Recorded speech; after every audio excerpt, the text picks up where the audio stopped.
Hi, I'm Kamali, taking you through some of the things people are talking about and some of the stuff they're sharing around the world on Newsfeed today. A new report shows social media is playing catch-up when it comes to misinformation across the platforms. Afghanistan tops off a deadly list. Prada called racist after offering these racist little trinkets for sale.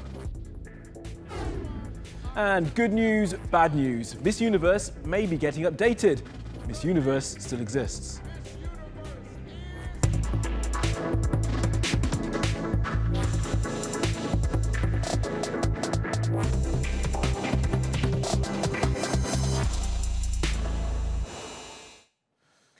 Well, at the top of our newsfeed, Russian interference. It's now accepted by most people that an organised and sophisticated campaign was carried out to influence the US elections in 2016.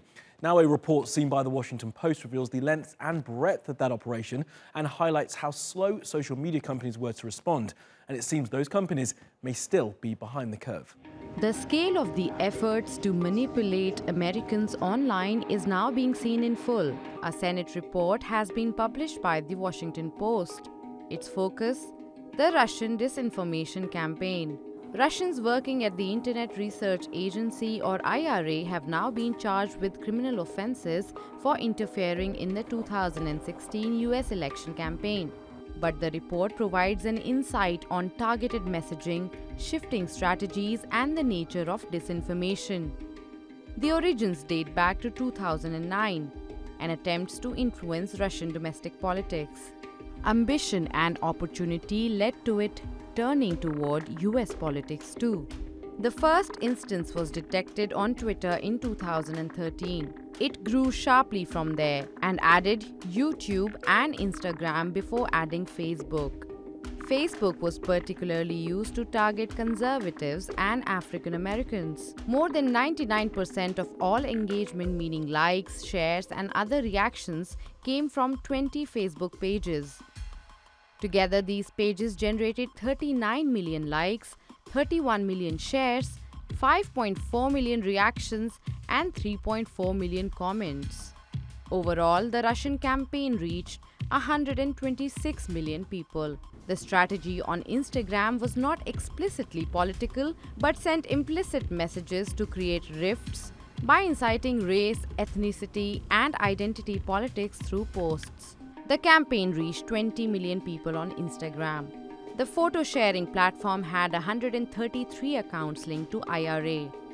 Messages to incite hate between communities were used especially to target African Americans. According to the report, Russian Instagram posts generated 185 million likes and 4 million user comments. The data sets were provided by Facebook, Twitter, and Google. The messages encouraged conservatives and right-wing voters to vote for Trump, while they discouraged opposition groups from voting at all. Not everything was smart though. There is evidence of sloppiness. Russia's currency, the ruble, was used to buy ads, and Russian phone numbers were added for contact information. Internet protocol, IP addresses could also be traced to St. Petersburg, where the IRA was based. It's not clear why the interference was not detected earlier. US President Donald Trump's links to these campaigns is still under scrutiny, but it is clear that Russia used every technique it could to get people to vote for the Republican Party. But there is a broader issue at hand. From being viewed as a tool for liberation during the Arab Spring, digital platforms now bring new threats to democracies around the world. Well, internet trolls from Saudi Arabia and the United Arab Emirates have been going after two Muslim American congresswomen. The reason? The women have spoken out against the Saudi and UAE-backed war in Yemen.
Now, a report by the Armed Conflict Location and Event Data Project, or ACLED, says Afghanistan has an unwanted honour for 2018.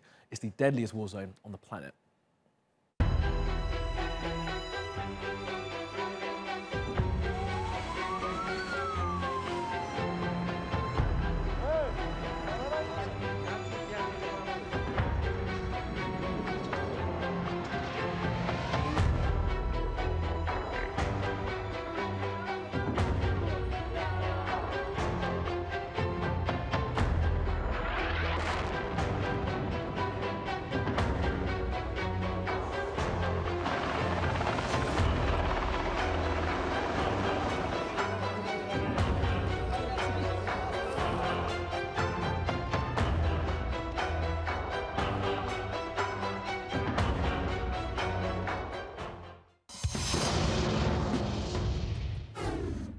All right, let's take a look at some of the other things that caught our eye on social media.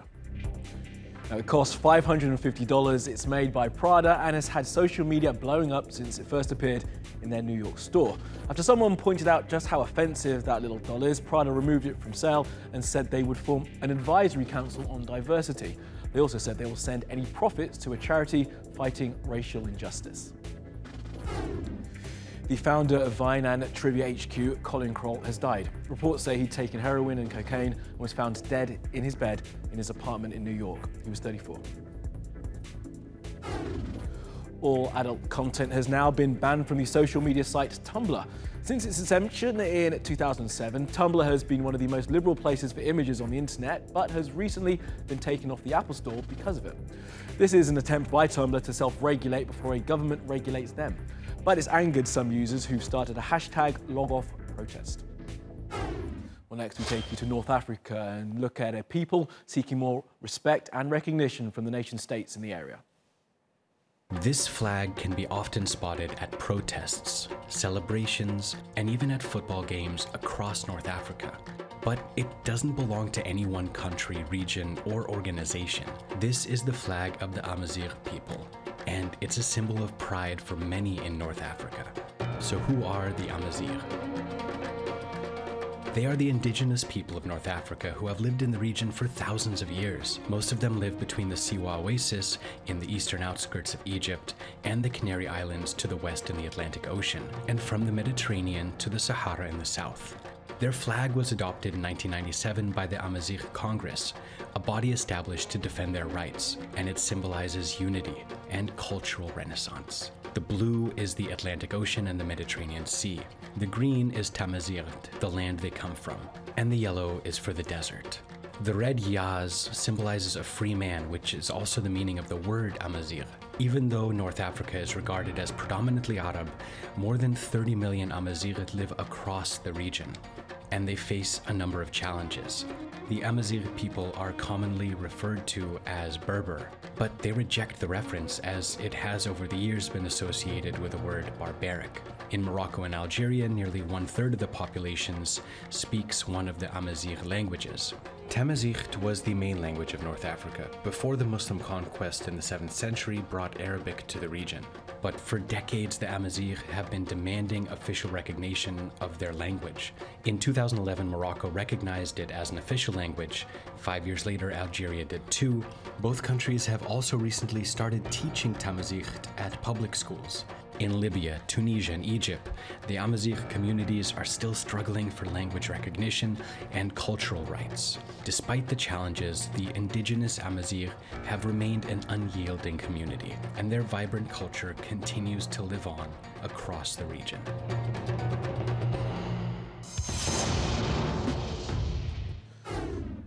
Okay, around the world now for some other stories you need to know this Monday. Yeah, Netanyahu is 27 years old, doesn't have a job, and lives with his parents.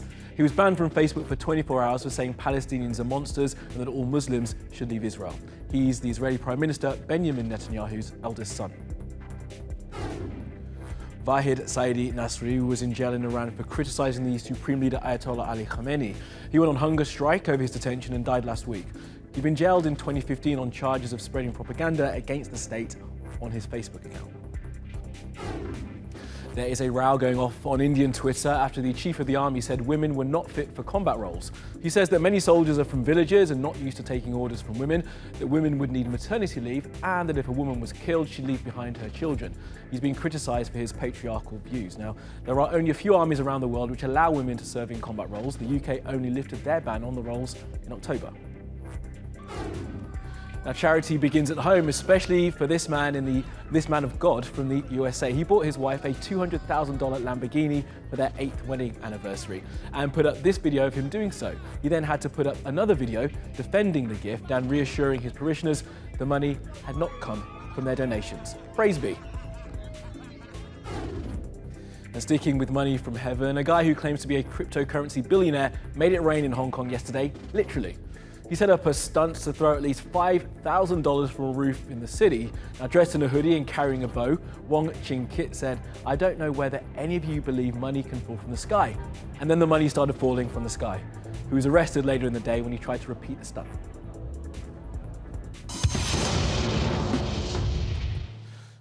Now, the Miss Universe pageant has been held for another year, and I am as shocked as you should be. Thankfully, there are signs this outdated beauty contest is beginning to be updated.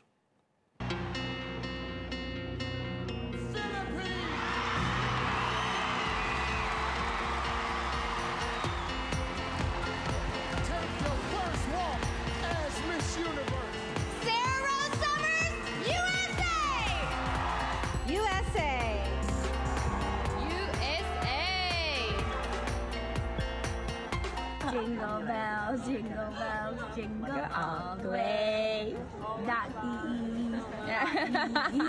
She pretends to know so much English, and then you ask her a question after having a whole conversation with her, and she goes, Do you think the Me Too movement has gone too far? Me Too có nói quá thôi. Bản thân em Vietnam.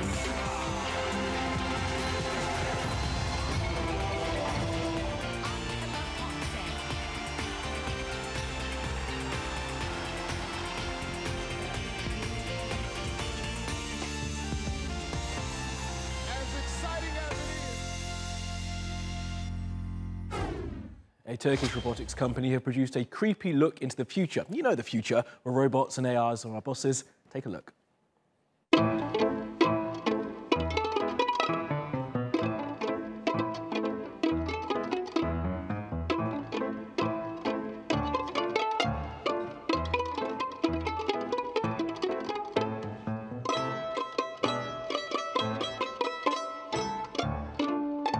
Ben neredeyim, burası neresi? Kardeşim aramızdasın. Akım Robotics sesin bizleri korkuttun. Çok geçmiş olsun.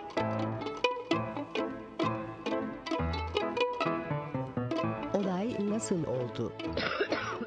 Sahnede heyecanlandım, bir anda kendimi yerde buldum. Herkes senin için çok üzüldü. Herkes seni çok seviyor.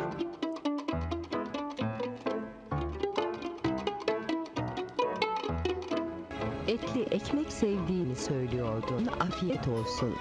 Sizleri görmek iyi geldi.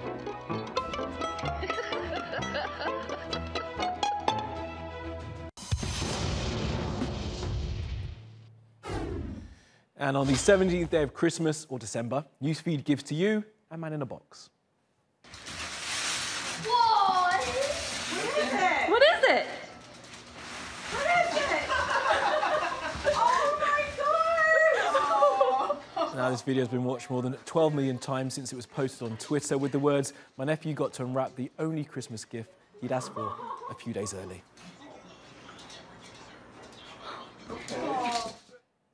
All right, that's all from the Newsfeed team. Reach out to me with your questions, comments, complaints, and suggestions. I'm at Kamali Melbourne. You'll find us 24/7 on Twitter and YouTube. Follow and subscribe. See you again tomorrow.